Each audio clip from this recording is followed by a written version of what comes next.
Yo, what's up, everybody? Another night, another episode of Mission Accomplished coming at you live from my office. I got a huge guest coming up tonight. His name is Dean Thomas. Everybody knows him from his UFC career, his coaching career, coaching absolute savages throughout the entire MMA industry. He has been affiliated with American Top Team for about 19 years. He left American Top Team a la Tom Brady leaving the Patriots this year to go off on his own and do his own thing. And I can't wait to have him on in a few minutes. He's just finishing up practice now. So very soon I will have the man himself on.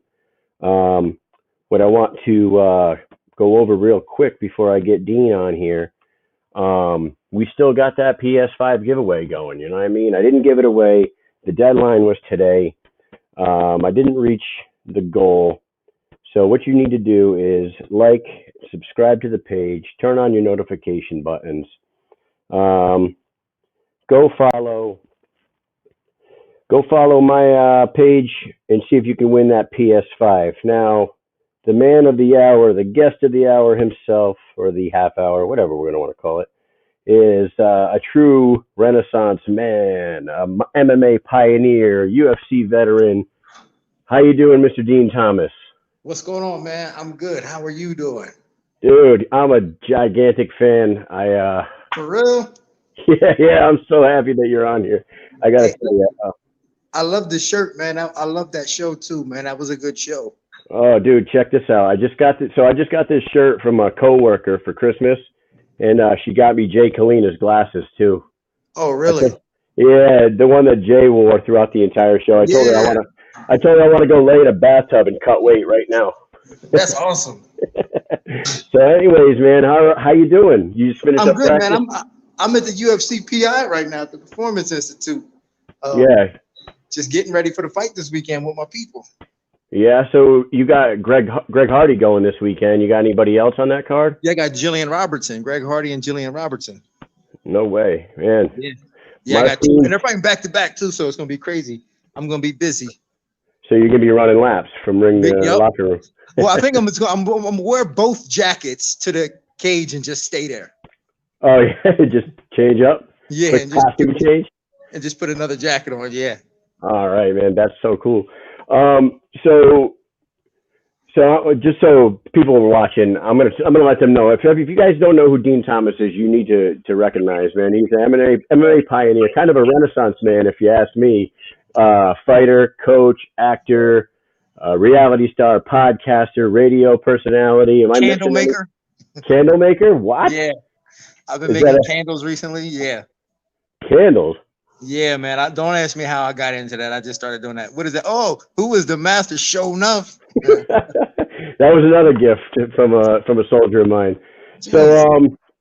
So this guy on the screen with me right now is a true legend. 35 pro fights, 36 pro fights. Something like that. Yeah.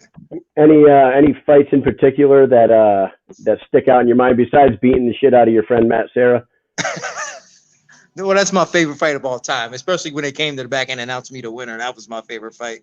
But now, the thing is, man, having such a long career and meeting so many good people in this game, like no one fight really sticks out because all of them have like significance to them and all of them have like this special importance.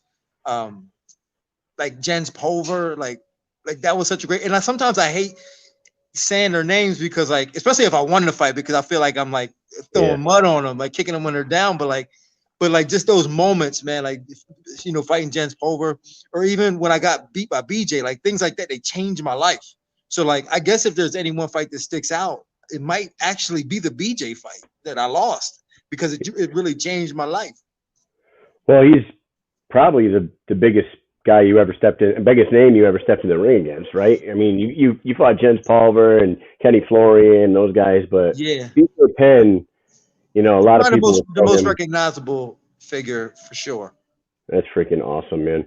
And now you left American Top Team this year for the first time in 19 years. You were affiliated with them somehow? Yeah, Yeah, I mean, I felt kind of bad about it, but the thing is, man, nothing in life lasts forever.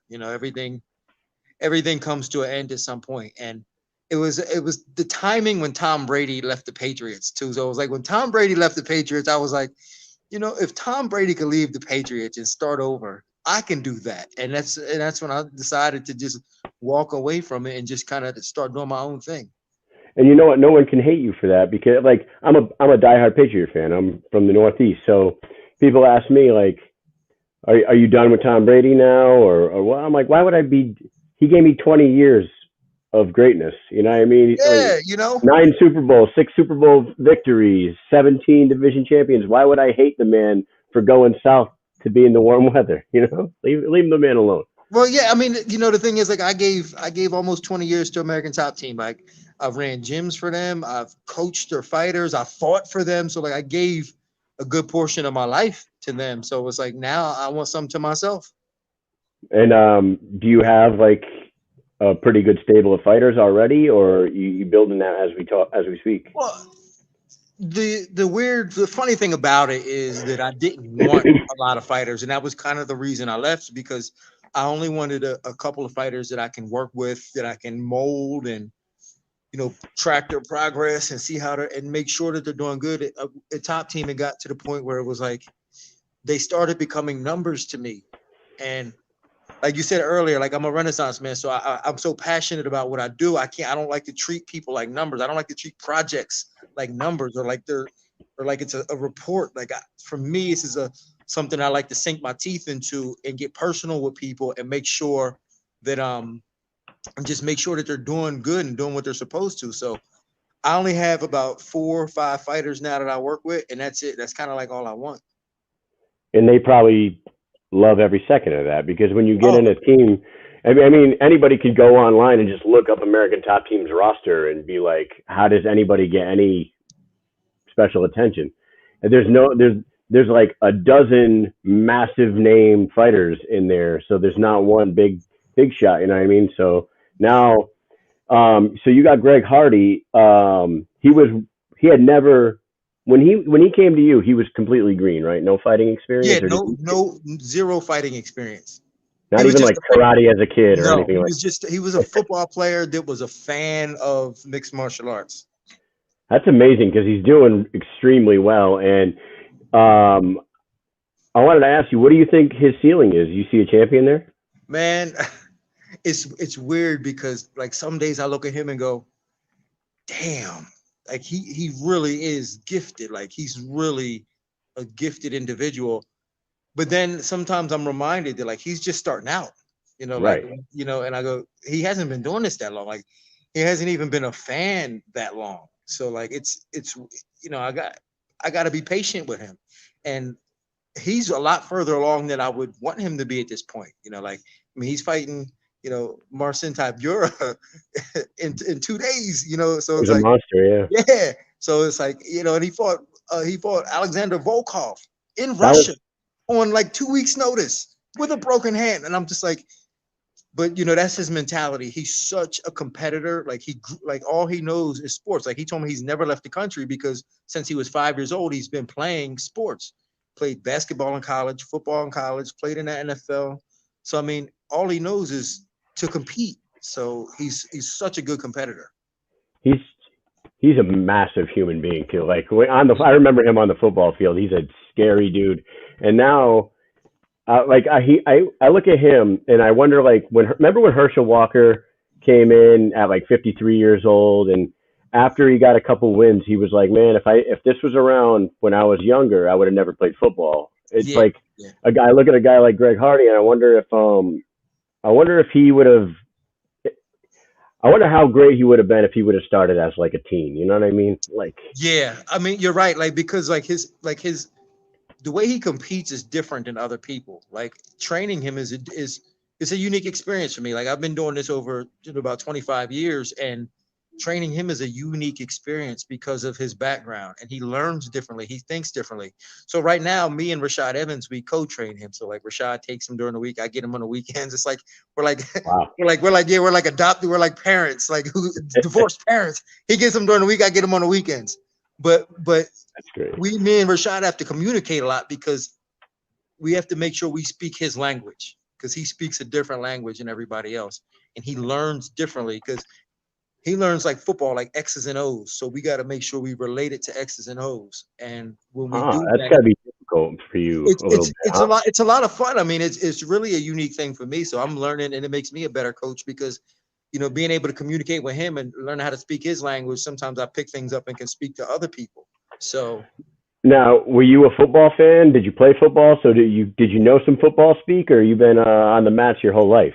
well, when I was a kid, I played football, like, little Pop Warner. And Yep. then in high school, I tried out for the football team every year and I quit, which is why I started fighting because I didn't want to quit anything. I was like, you know what? I'm tired of quitting stuff. So I quit the football team every year.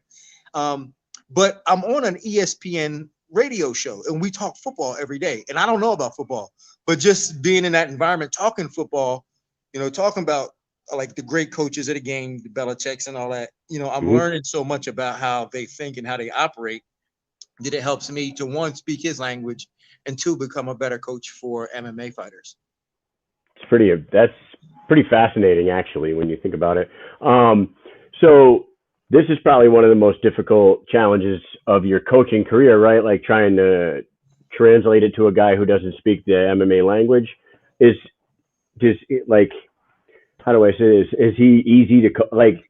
It's hard to communicate, but does he take it all in Oh yeah, pretty? like that's the thing. Like once because he's very receptive to it and he's open Yeah, that's minded. what I mean. So yeah, so it's not that he's very easy coach. He's one of the most coachable guys. Like he's used to being coached, which makes Hmm. him different than MMA fighters. MMA fighters are very combative and they like to have friction and they like to fight. So they fight with me Yeah, all the time on things. I'm like, you got to do this. And they're like, no, coach, I don't want to. So like it's like pulling teeth to get him to practice. But Greg is used to that.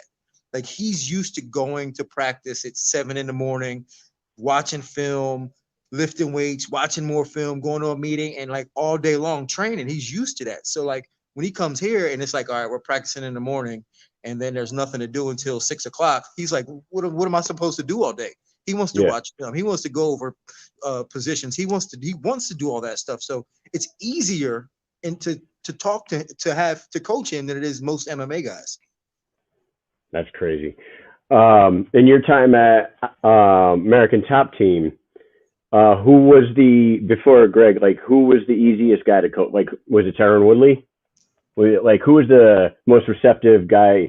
I mean, you coached him to a championship, and Amanda Nunes, and but Um, the roster of guys you've had that have dipped into your mind is insane. honestly, I'm gonna tell you who the easiest people for me to coach were the Dagestani fighters.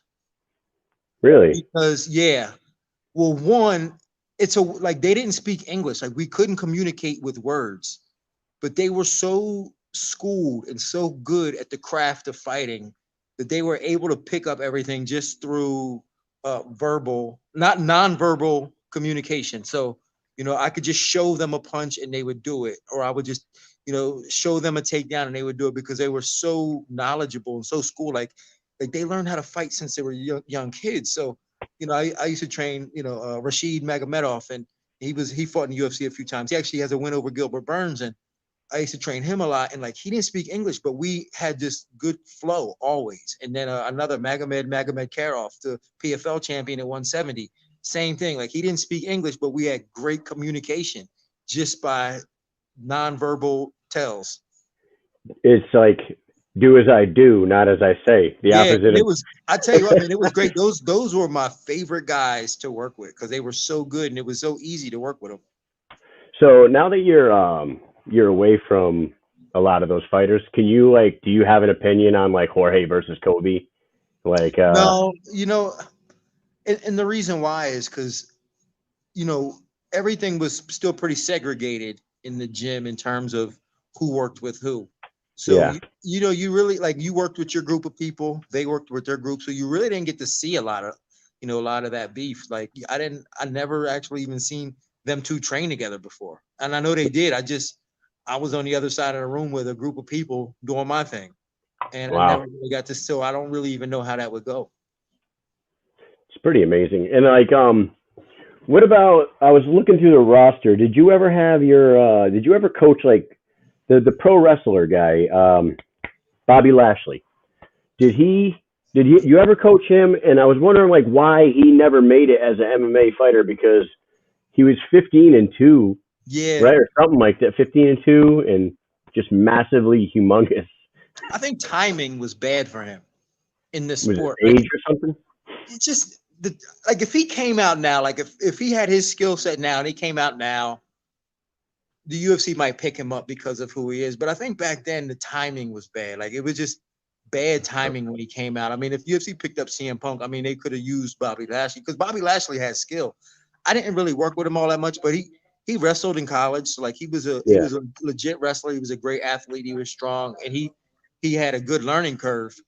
But I think the timing when he came out fighting was bad because like the organizations probably back then, like yeah, and he money money, too. yeah. So the organization he was fighting for was just wasn't what he deserved really. Now, so recently, my wife and I started watching. Like I had already been watching Dana White's Looking for a Fight, and I wrote my wife into it, and she's like, I'm so happy that she loves this shit because dude, that show between the dynamic between you and Matt Sarah on that show, you guys like you need to like do a movie or something. It's freaking hysterical. I That would love to, man. We're trying, but I is can't that get Matt to do it. is that show going to keep going on, or like once the pandemic settles down, you guys Yeah, gonna I get hope back so. at it? I mean, we're still pushing because of the pandemic. We're still pushing to do looking forward to a fight where we can promote the upcoming fight. So we're trying to do that, but even that's a challenge because with everything shutting down, there's no activities to do. So like we can't make a fool of ourselves. So like Yeah, it's really hard to try to put that show together. dude. So I was gonna ask you what the hardest thing you ever did on that show because like you're always getting roped into like eating the hottest shit and like Yeah, doing all this stuff. Um, was any of that stuff hard? Was not bursting out laughing at Joshua Fabia confronting Matt Sarah the hardest thing you ever did on that show? uh, no, I was so well, I was so focused on him not seeing me record him because I was so focused on him not seeing that I was trying to like act like I wasn't. I was just like holding the phone up, making sure he Oh my didn't god, see me recording. But that was pretty funny, man. Like it was he so gets so surreal mad. because like no one does that. Like who comes up to get to get the respect from Master? Like who? No one does that. Like he was so unaware of like his position on Earth to come up to Master asking for respect. Oh my god, that was like one of the funniest things I've ever seen. And then another thing that I thought was absolutely hysterical with you guys when you guys went to that haunted house, the whatever it was called, the Whaley House, Yeah, and you showed up dressed like Blade, and and Matt Sarah shit on that thing the entire man. time. Hey, dude, I got to tell you, that was one of the funniest moments in my entire life. When Matt went on a rant in that house, I Oh mean, my god, I absolutely lost it, and I remember thinking about it for days, man. I couldn't stop laughing. I mean, that was so like if I don't know how it came across on TV, but in real life, man, the oh, whole house was dying. Like we were all in stitches. it was when you guys went into whatever that room was, and they're like, "This is the room where ghosts will actually talk to you, but don't mention that they're dead because they don't like that." And Matt like leaned over and he's like, "Hey, how the fuck did you die anyway?" It was just so funny. Like, Man, dude, I'm telling you, man, that was hysterical, man. Like again, that was one of the funniest moments in my entire life. Like even thinking back, man, I just remember laughing so hard. what's But the I tell you what, the worst thing that I did on that show, and it's not even close, was swimming with sharks. It's not even close. Yeah, that's go the ahead? worst thing. Yo, dude, sharks are like that was the worst thing you ever did, swim with sharks. Yeah. Yeah, man, I don't know. Like, you know what? One would probably freak me out a little bit, which maybe shouldn't, is hang gliding. You guys did some hang gliding, and that seems like Yeah, a little fucking sketchy too. we did. I did that. That wasn't that bad for me. The swimming with sharks was hard for me, and then a distant second, but in second place was the trapeze. Oh yeah, Matt Yeah, did really good on Japanese. that too. Yeah, Matt Oh, was like doing little flips and like little kung fu panda up there flipping. And for me, man, I was like I'm definitely afraid of heights where I can lose it. And yeah, that hurt me a little bit. you know, and you made it out to. Oh, how did COVID hit? Were you all right with that? Or you Yeah, got? it wasn't that bad. The hardest part was like, when I caught COVID, it was at a time where not a lot of people were getting it yet. I mean, it was just starting to like be a hot spot in Florida. So like a lot of Floridians were getting it, but it wasn't like now where it's like every other weekend, like another one of your friends is getting it. But um, the hardest part was like telling people because it felt like you had the scarlet letter. Yeah. And I remember when I left the hotel, I had to quarantine at the UFC hotel for 2 weeks. And the day I left, I walked outside and they had a car for me waiting, and the whole place split like the Red Sea. Like everybody was just like getting away from me, and it was like kind of hard, man. I was like, I thought you guys were my friends, and everybody just like split, and I was like, I had to walk through the middle of them with my head down in shame. Well, It was kind of embarrassing. but other than that, did it really like mess your body up No, or anything like? no, No. no, So no. you're like I got a lot of friends that tested positive, but like didn't feel anything more than just like a cold. You know? Yeah, I mean, that's what it felt like a little bit. Like I had like a headache. The only thing that really kind of affected me was like my taste and smell. Like I had lost taste and smell for like 4 or 5 days. Yeah. Then you finally made it out to Fight Island. That must have been an experience. Me and my wife were watching the episode where you went out there and you guys sat down with the food spread Mhm. in front of you, and it brought back some memories because like she was just deployed over there 2 years ago, and we've both deployed 3 times each. And once I didn't go to Dubai, but I went to Qatar, and we had one of those experiences like inside one of those tents with the outfit and like the thing. It was brought back a Yeah, little memory. It was it's it's cool. We were like, it's hey, cool we've stuff, eaten that man. stuff. Yeah, it's cool, It's man. cool to like have those experiences. It's not stuff that you do every day, and that's the one thing that I get from this show is that it's like I'm I don't even have a bucket list, but if I did, like I would have done everything on it just being on this show. Oh, I told Amy that if I was a Make a Wish kid, my wish would be to go on one of those episodes with you guys and just do Oh, whatever the hell, whatever the hell it is that doesn't even have to. I don't even need to know what you're doing that episode. I'll just tag along and do all that shit because it looks like the most fun time ever. but that's what I do. I'm like, just tell me what we're gonna do when we get there. Let's do it. All right, well, dude, Mr. Thomas, I gotta tell you, this is a real honor for me to have you on here. I don't know, you've probably never seen this show because it's brand new, and I really love what I'm doing here. But what I do is I bring on a combat a combat sports figure, and then I bring in a combat athlete. So I got a friend of mine, this captain, coming on in a minute. But before I let you go, I always do this speed round thing where I ask some Okay. questions that really doesn't have anything to do with what we've been talking about. Oh, I So we love can it. My favorite. get to know the fighter a little bit.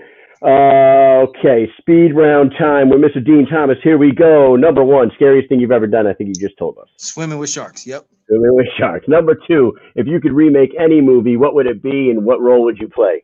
I would remake I'm gonna get you sucker, and I would Oh, play, nice. yeah, and I would play Keenan Ivory Wayans part in that. Oh, I love it. I was gonna say, what about remaking Last Dragon and being Oh shown up? man, and if I could remake, I would be show enough for Shown sure. up. Hell, hell yeah. I got another really nice question coming up here. Number three, same exact question, but you're gonna make a movie with Matt Serra. What are you remaking? Oh, that's easy. Lethal Weapon. Either that or 48 hours. All right. What about White Man Can't Jump? Oh yeah, but Matt can't ball, so like that would be really interesting. Yeah, I remember you guys shooting around on the show. That was pretty funny. What is the hottest thing you've ever eaten? Oh, easily those wings in Austin, Texas. Yeah, That had me on the floor for a while. they hit you. They hit you the next morning too. Oh man, I mean it hit me for like a week, man. I couldn't get it out. It's scariest human you've ever encountered. Tyrone Spong is the Oh, scariest. Yeah, Tyrone Spong is a scary dude, man. yes, he is. He scares me. Yeah. He seems like one of the most intense people you've ever seen. Do you think Tyron Woodley's a good rapper? Yeah, I got to give him his props, man. Like Yeah.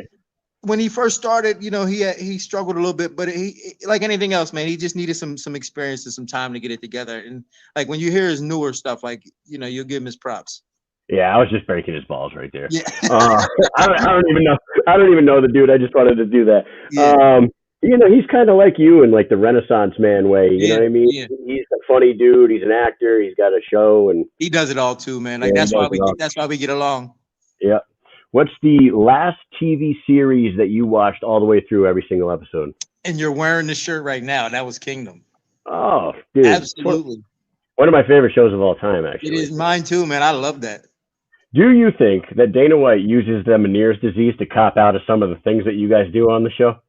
No, I don't. No? Nah, because I remember he had like a slight episode when the cameras weren't around. So it was like that's a serious thing for him. So like it's not a joke for him. Oh, I know he had it. He had an episode while you guys were down in Cabo watching fights, and it seems. But like, I think sometimes like one of the episodes when you guys were going hang gliding, it was like that day me and Matt went alone because he had a manure. I was like, yeah, he just didn't want to go hang gliding, man. I don't know. I mean, I don't think so because Dana's he's a soldier, man. He'd do it. I think it's true though. Yeah, and he also has the coolest house ever up in Maine, right? Yeah, yeah. If you could have a return fight, a Legends fight, who would it be against? Honestly, and this sounds bad, but Matt Serra. Yeah? Yeah, I would. Like, Matt's like the only guy I would probably still fight. So he can wipe that tattoo off your arm. Yeah, he could try to anyway. Last question. If you could pick one non-combat athlete to try to turn into a fighter, much like you've done with Greg Hardy, who's the other one? Pick another one. Probably Allen Iverson. Wow. I didn't see that one coming. He's great. Yeah, like his movement, man. I think, and he's so quick. I think he could probably, if I could teach him how to throw some punches, I think he'd be all right. And he had the heart too, man. He had heart. Some of the best. Yeah, well, to be 6 foot tall and just schooling 7-footers every day, you know. Yeah. AI was the man. Last bonus question. I had to throw this one because I asked everybody. Are you Team Johnny or Team Daniel-san in the Karate Kid saga? Oh, Team Johnny all the way. Mr. Dean. Mr. Dean Thomas, you are the man. I want to thank you so much for coming on here. I'm hoping that everybody that's watching enjoyed getting to meet the man himself. So hope to catch up. Good luck to Greg Hardy and Jillian Robinson this weekend. Anything else you want to put out? Anything you got to put out to the world? Yeah, absolutely. So I have another episode of the Dean Diaries. This should drop, I think, tomorrow. So if anybody's listening, make sure the UFC is going to drop that tomorrow. It'll be on the UFC's YouTube channel. So okay. The Dean Diaries episode 2 will be dropping tomorrow. And that's an episode with me and Jillian Robertson. We go visit Stephen Wonderboy Thompson in South Carolina. And I think you're going to enjoy it. Man, you dip your toes in all kinds of shit, man. Do you still have the Morning Wood podcast, or is that like every once in a while thing? That's kind of an every once in a while thing. You know, Tyron, he's such a busy guy. It's hard for him to lock it down. But I'm doing the podcast with TJ DeSantis on Fight Pass's page. So on the Fight Pass official podcast, the extra rounds, I'm on that. Jesus, so you're on Extra Rounds. You got the Dean Diaries. You're on the home team, right? That's the Josh Conan, the home team, ESPN. Well, we're all going to be tuning in to all your content, and we should be looking for that Lethal Weapon remake coming out soon with you and Matt Serra. And another thing, Eve Edwards, and Rashad Evans, we just wrapped a short film that's coming out probably in the beginning of the year. That's called Brotherhood, and that's another one that you guys are going to want to check out.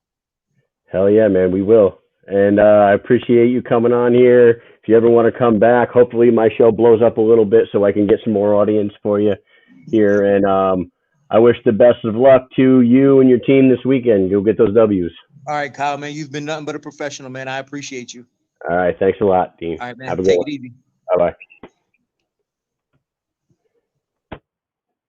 That was Dean Thomas, De Niro himself. That was totally cool, man. I gotta be honest. I was a little starstruck at first. I pulled it together.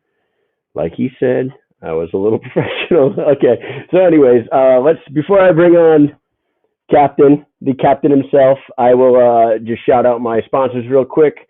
I got Holden Hands Massage. They are a VA approved company. If you are a veteran, go see your provider, get a referral, go see Jackie, have her alleviate all your pain. Her stuff is at the bottom of the screen. I'll leave that up there for a minute. And my other sponsor is Killfoot Clothing. You can catch them every weekend in New London from now until the end of December. Or go on their website, use the promo code HO, get 20% off your online purchase. For now, let's go ahead and bring in my good buddy, Captain Jamie Cuticello. What's going on, brother? Hey, brother. How you doing? Can you hear me? I can. I got a little echo, though. I don't know what you're doing. I'm at a gym. Well, what are you doing? You a chat team member right now? Yeah, I'm working. I'm actually the battle captain, so I'm on break right now. So what's good? Everybody who's watching, let me just introduce you. Do you have headphones? I don't. I apologize. Can you move to a spot where you aren't so echoey? Let me try. Try. Hang on. Give me a second. Come on. The problem is we have like no reception here. Oh shit. Oh, you already sound better right where you're standing right now. Stand by. How's it now? Better? Can you hear me? I can hear you. Hey, better? How cool? All right. Yeah, how cool? How cool was Dean Thomas? The coolest, man. He was like the nicest dude. Oh, hey, hold on. Somebody's telling me if I take off my headphones, we disconnect these bad boys. Hold on. All right. It's good TV here. Hold on. Disconnect my pod here. And let's try this. Can you hear me? I can't hear you. How about now? Yeah. All right. So everybody who's watching, let's do this before we fucking quit. This is Jamie Cuticello, captain of the United States Army. Your sound is doo doo. Yeah. Oh, it's much better now. Is it? Yeah, you sound great. Oh, okay. You sound almost as good as you look. Almost as good as I look. So tell us about what you do in the Army, my friend. Oh, man. So I'm a logistics officer for an infantry battalion, senior logistics officer. So I'm in charge of moving everything from the battalion to where it needs to be. And I've been doing it for a few years. I was overseas doing more logistics and stuff like that. So classically trained logistics officer who loves MMA and trains jiu-jitsu and has a deep and undying love for Kyle Mish. Oh, who doesn't? Who doesn't? It's funny. I was like, oh man, I was like 90% of the stuff you and I joke about, we probably could never talk about on this thing. Oh, absolutely not. Your and my career would be over. Over. We've known each other for about, I was thinking about it, man, it's been about like 5 years now. Yeah. So it's seems been like a while. forever. Like a brother from another mother. There he is. Can I ask you something? Please. Have you watched this show? I haven't. I'm not going to lie. Why would I lie to you? You need to get on Netflix and watch Kingdom today. Really? Top 5 show of all time. Get out. Absolutely. Honestly, Kyle, I don't watch a lot of TV. I'm a fucking nerd. So all I do is I just read books and listen to music. Well, it's really kind of fun. Read a TV show every once in a while. That's not a bad idea. It's not a bad idea. So, Captain Cuticello deployed to Poland 2 years ago? Both of them? Yeah, I was in Poland. We were in charge of developing an ISB out there, and it was pretty austere. I mean, we had no hot water for like 8 months. No mattresses to sleep on. We had pads. It was just we ate UGRAs for a year. So that was awesome. But you had a lot of time to get back on the mats and get back into jiu-jitsu. I did. That was like one of my priorities. So people always ask, like, how did it start? Well, my roommate was a purple belt out of a Machado camp out of California, and he was on the All Army Combatives team for 2 years. Like, that was his only job, was just to train. So, Wow. so we started on UGRA boxes, believe it or not, and duct tape. So for about a month, we trained jiu-jitsu on cardboard boxes, and then I got my sea legs back, and then I had a little angel investor. I have a good friend out of New York City who I first started jiu-jitsu with 10 years ago, and he's very well off, and he gifted us some mats. So I'm unbelievably indebted to my buddy Dan. So he sent us about $2,000 worth of gear. Wow. With no. He said, don't. I said, well, what can I do, Dan? Like, you want a flag? You know how we can send him a flag, whatever. He's like, just roll. That's all he said. So I did 5 days a week, 2 hours a day. So, well, that I just started earlier this year, but I had to take a break because you know how bad my neck and my back is, and I don't want to keep fucking myself up. I can't believe you even did it. Not that, I mean, you're probably one of the toughest dudes I ever met. However, jiu-jitsu is, I mean, I lost feeling in my hands for a year from jiu-jitsu. I have serious back problems from jiu-jitsu. I have swelling in my ears, the usual, but it's not an old man sport. I don't care what anybody says. However, yeah. I do believe that I think if you supplement with testosterone, I think that'll help out quite a bit, as some of these young bucks do. Yeah. Dude, I got to tell you, like, when I first started rolling, there was this surfer kid who was probably like 30, 40 pounds smaller than me. And I would, hey, I'm being told to tell you to turn your volume down. Okay, I'll try it. Try that. And let me put the shades on to talk to you. Can you hear me? Yeah, I can hear you. Can you take me serious with these glasses on my face? I could take you like Kyle. So listen, dude. So like I was saying, it sounds much better. Like you were just saying, not an old man sport. This kid was like 23, 24 years old in my first couple times there. And, I'm 38. I just turned 39. I'm 210 pounds. He's 160 pounds soaking wet. The kid would smoke my ass every fucking time we rolled. Purple belt, I assume? Blue. He was a blue, but he was a high level blue. Like he was, the lead guy there, Chris, he was telling me that he would put this kid up against a lot of the black belts in the area because he's that good with the blue. But anyways, he completely we did like a 6-minute round and get done. He tapped me like 3 times in 6 minutes, and I'm like laying there fucking dying. I could barely breathe, and he's not even breathing heavy. He's just sitting next to me looking at me, and I'm like, dude, I don't know how you do it. I am fucking smoked. He goes, you were a wrestler, right? And I said, yeah.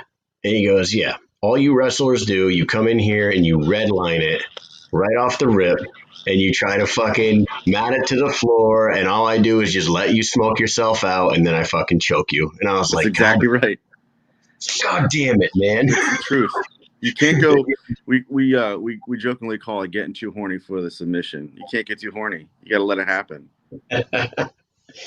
So, dude, and like after a few months of training,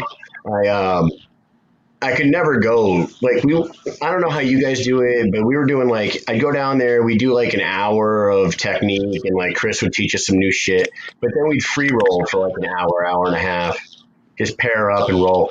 And I could never do more than like 3 or 4 rounds before I was completely gassed out because my cardio sucked ass.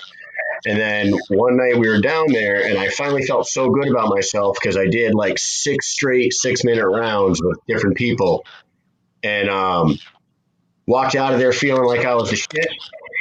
Got about 3/4 of the way home, saw a nice dirt parking lot, pulled my truck over, and threw up fucking profusely. I was like, damn it, man. I thought I had it. You want to hear a really funny story? So I started, so the first day I ever rolled, it was at at like a physical fitness place for old women. This is not an exaggeration.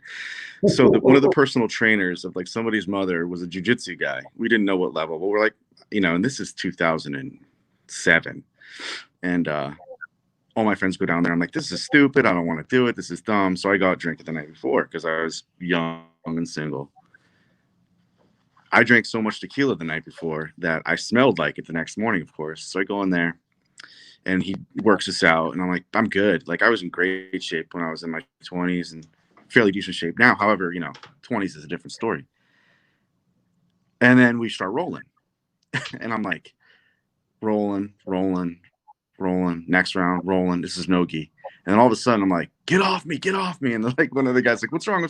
And I run outside and just, like, on all fours. Like, I was, like, projectile. Purging it like a demon out of my body. Oh, it was God. the worst. But then I realized, like, that was a lot of fun. So I was living in Manhattan. So when I went back home to my apartment, I found a jiu-jitsu gym behind my apartment where I first, like, did traditional gi jiu-jitsu. And the first day I come home from work and I'm like, I'm hungry. I got to eat something before jiu-jitsu, thinking it's like another, like before football, you would eat something, you know what I mean? Like even a Snickers bar. Mm-hmm. I eat hot wings. That's what I had in my refrigerator.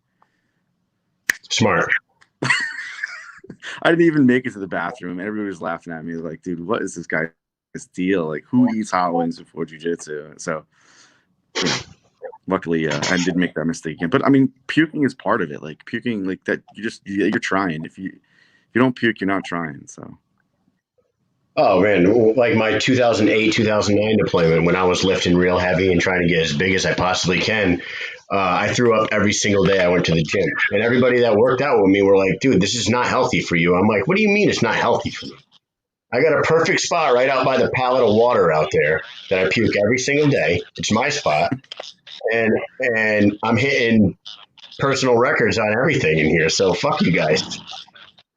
Yeah, it's loser talk.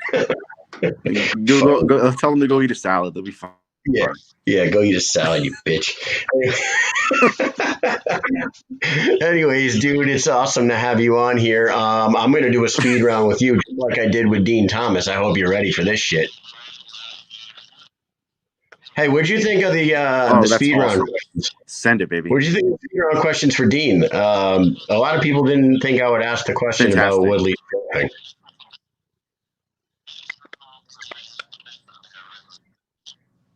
Did I lose you? I mean, I know you really well. I was expecting something along those lines. No, can you hear me? I can hear you now. Let's do this speed round, Jamie. I can hear you. Yeah. Number one. Okay. You ready? I know you. Okay. So I expect you to ask the wrapping question. Here we go. Would you rather achieve the rank of black belt in Brazilian Jiu-Jitsu or achieve the rank of colonel in the Army? Black belt. Oh, man. All right. Number two. I can barely read with these glasses on. Okay. Rank these rap groups best to worst. Outkast, Mobb Deep, Bone Thugs, and Harmony. In that order. Perfect. Just like that. Yeah, absolutely. Outkast. I've been actually listening to Outkast a lot lately. There you go. I saw a video of your son breakdancing to some Outkast. That was awesome. He's a thug. So he is a thug. You're raising thugs. All right, number three. You just hit the lottery for $100 million. What's the first thing you're buying? I mean, legally, probably a house in Vermont. Really? I'd go to the warm weather myself. Yeah, but I hate people nowadays, dude. Yeah. All right. Number four. Say the first things that come to your mind when I say these following names. All right, you ready? First thing that comes to mind. Conor McGregor. Awesome. Tekashi 6ix9ine. Trash. Paige Van Zandt. Smoke show. There you go. What's your favorite Bill Murray movie? Stripes. Stripes, nice. You know what? You know which one I've probably watched more than any other Bill Murray movie, and it's called What About Bob? I just love it. I'm sailing. Baby, step into the door. I'm at the door. That hits too close to home for me. I think I'm a lot like that character. False alarm. All right, what's the most embarrassing thing that's ever happened to you while you're on the job? Oh, I shit my pants on a run. No way. Oh yeah. Were you in Oh your yeah. PT? You know how much I work or were out. you So in I was your, on a run and I made a mistake. Say again. Were you in your actual PTs or were you in like the silkies that you were? Nice. Yeah, I was in my PTs. And like so far away from base too. Just so Oh far. my God. Yeah. That's a bad day. I've had worse, but I wasn't getting shot at, so it was good. If you could rid the world of one thing, what would it be? Tekashi 6ix9ine. There you go. Do you think you can survive a 6-minute round of BJJ against Mackenzie Dern without being submitted? Probably not. Maybe. How much does she weigh? 115? 115. She tapped Gabby Garcia. I know. It's funny you say that. I just watched that highlight the other day. Gabby Garcia is 230 pounds or some shit like that. She's gigantic. Well, not now, but yeah, at that time she was gigantic. Probably not. I don't think I can go 6 minutes. I probably can go like 2 or 3, maybe. Till you lose an arm? Oh, I think she would choke me. She's so small. Like little guys always seem to take my back because I'm like a fucking gorilla. Number 9. What's the best food? I know that you're a hell of a cook. So what's the best food item that hits the Christmas table at the Cuticello house? Probably something like super Italian, something like my antipasta. Like I'll put a big antipasta out with all the like meats and cheeses and fish and stuff. You wouldn't cook some weird fucking foreign bird or something like that? No one likes that shit except me. Like, well, my youngest son will eat it. He loves pheasant and stuff. So whenever I go hunting, he'll eat that. Nice. And last question for you, the one that I ask everyone: Team Johnny or Team Danielson? Oh, even before, are we talking like 1985, dude? Fuck Daniel. He's a clown. He's a clown. He's a chump. He's a born loser. He's like Drew Bledsoe. He's the Drew Bledsoe of karate movies. Yeah, man. Like everybody. Listen, you're talking to a guy who used to like cheer for Cobra when we watched GI Joe back in the day. Fuck those clowns, man. Yeah, well, I told somebody that was on here once before that I grew up in a house with an older brother, and I was a little blonde-haired, blue-eyed young boy, and my brother was 3 years older than me with dark eyes and dark hair. So when we would play Karate Kid, Ryan was always Danielson, and I was always Johnny. So I had a large piece of my heart went to Johnny. You know what I mean? Fuck Absolutely. Danielson. He's a piece of shit. People don't get it though. Like when we grew up, that was so huge. And the other thing too, I was thinking of it for Din, was there's so many young dudes that have no idea about the history and like some of these absolute savages. Like you've got all these new guys that are good, they're great. I just don't like watching them as much as I used to love watching like early Vanderlei or early Shogun. I mean Shogun in Pride. Tell me there was nobody on this earth was as violent as Shogun back then. The guy maybe perfected soccer kicks. Like, I was gonna maybe Vanderlei. Close, but Vanderlei was like unbridled anger, right? You just like crazy. Like Shogun would just like walk up and be like bink, and that would be then you just bloody the guy and be like, I won, good night. It's like something about that. I really like. I like it. You know what I mean? Especially in my MMA fighters. What do you think of this show that I'm doing? Like it's brand new. It's starting to get a little legs, and I love doing this shit, man. I mean, like we talked for years about how I don't know anybody who knows more about MMA than you, hands down. And I'm proud of you, man. There's nobody I'd rather see succeed doing this than you, for sure. I mean, I'm proud of you. You're extremely intelligent, bright, and funny, and you have a deep knowledge and love for what you do. So that's the kind of people we need putting stuff out there, not just like clowns trying to make money or clowns trying to like be unoriginal. Like, yeah, be original and lean forward, and I think you'll be extraordinarily successful. I'm proud of you, man. Proud of you. Thank you, dude. Thanks. I'm really loving it, and like honest to God, people are like I just talked to Dean Thomas. He fucking fought BJ Penn and Jens Pulver and Matt Serra, and like I never in a million years thought I'd talk to a guy like that. But and like people are saying like how you pulling him in, dude? I'm just asking, and they're like the nicest fucking people in the world. It's like what you miss what you miss 100% of the shots you don't take. So it's more true than not. It's helped me in my career, that's for sure. I'm a fucking well-read knuckle dragger, like the Intel guys call me. I'm just like, too stupid to quit. Hey, Chris Simmons is asking, where do you train? I train at a gym in Guilford, Connecticut called XMMA, so Extreme Martial Arts. They're great. Our jiu-jitsu coach and owner is Jay Mish'n. He is extremely knowledgeable, very, very technical. Our house is Vitor Shaolin, actually. Talk about old school MMA fighters. So Vitor's been through. I started training with him back in New York City, 10 years ago. He came from Brazil, and he came to the gym that I was going to, and he ended up owning a portion of it. So Shaolin is a great jiu-jitsu player, and I respect his jiu-jitsu heavily. It's a little guy jiu-jitsu, so it's kind of harder for me.